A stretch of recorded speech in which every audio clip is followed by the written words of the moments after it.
Ndio maana thamani ya maisha yako wewe ni kile ulichonacho ndani,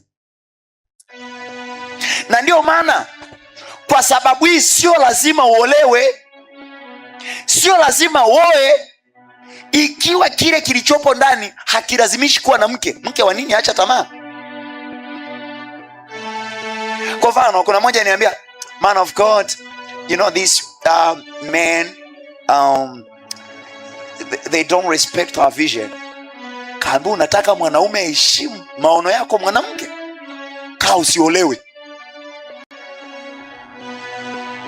kwa sababu hamwezi kujenga maono mawili ndani, lazima mjenge maono moja, si ndivyo? You can't build two visions in the house. I have my own vision. Lazima vision moja iwe supportive ya vision nyingine. Unataka kuwa na vision ya kwako, usisupport vision nyingine, that means don't be married. Na si kila mmoja anahitaji kuolewa. Sio, kuna sura hapa kabisa mimi naona sio kila mmoja, kuna sura hapa sitaki kuoa.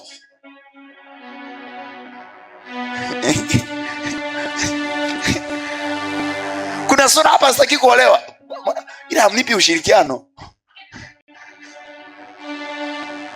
But that is the truth.